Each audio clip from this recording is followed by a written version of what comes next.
شروع اللہ تعالیٰ کے بابرکت اور عظمت والے نام سے جو بڑا مہربان اور نہایت رحم کرنے والا ہے، جو دلوں کو ایمان کی روشنی سے منور کرتا ہے، اور لاتعداد درود و سلام آپ صلی اللہ علیہ وآلہ وسلم اور آپ کی آل پر۔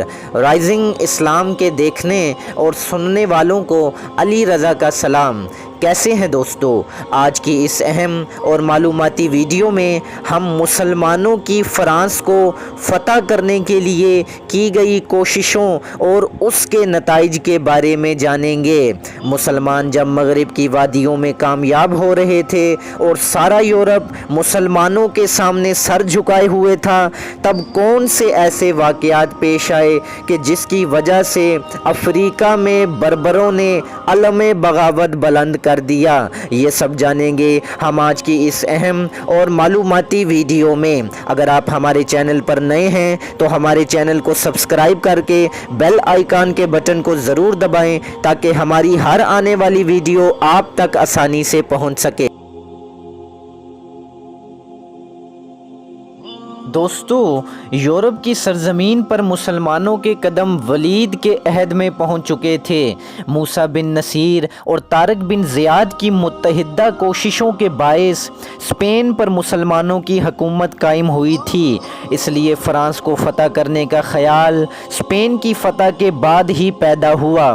جس گورنر کو بھی اسپین روانہ کیا جاتا، وہی فرانس کی جانب حملہ کرنے کا خیال کرتا، لیکن اس ملک پر اہم حملہ ہشام کے زمانے میں ہوا، جس میں مسلمان وسط فرانس تک پہنچ گئے اور کئی علاقے فتح کرنے میں کامیاب ہوئے۔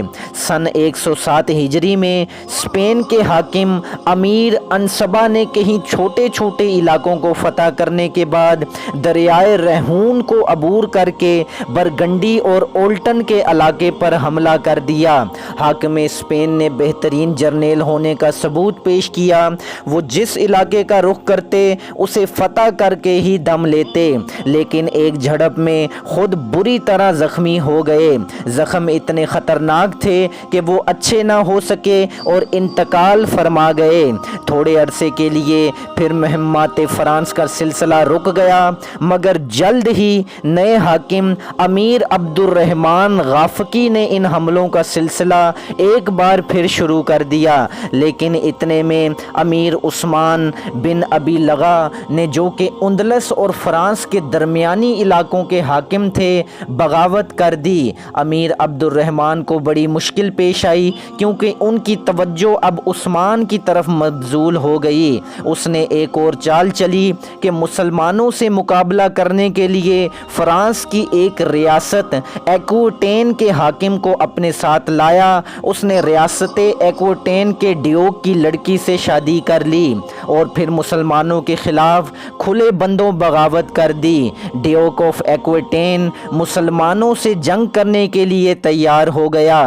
جنگ ہوئی ضرور، مگر اس میں ڈیوک بری طرح شکست کھا گیا اور مسلمان لیانس، بساتکن، پوئٹرز وغیرہ کے علاقوں پر قبضہ کرنے میں کامیاب ہو گئے اور بورڈو کی بندرگاہ تک پہنچ گئے اور یہاں پر ان کی حکومت قائم ہو گئی۔ دوستو، اب یورپ کی مختلف حکومتوں کو اس بات کا احساس ہوا کہ مسلمانوں کی طاقت بہت بڑھ گئی ہے اور انہیں روکا نہ گیا تو سارا یورپ ان کے قبضے میں چلا جائے گا۔ اس لیے اپنے بچاؤ کے لیے انہوں نے مسلمانوں کے خلاف متحدہ محاذ بنایا۔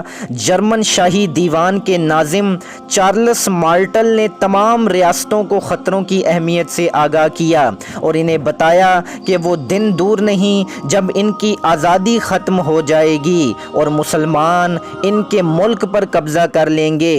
چنانچہ ناظم چارلس مارٹل کے کہنے پر ایک زبردست لشکر تیار ہو گیا۔ ڈیوک ایکوٹین اور چارلس مارٹل میں پرانی دشمنی چلی آ رہی تھی، لیکن مسلمانوں کے حملے کے خطرے نے دونوں کو متحد کر دیا۔ ادھر مسلمان بھی غافل نہیں تھے، وہ بھی ہر مصیبت کا مقابلہ کرنے کے لیے نکلے تھے۔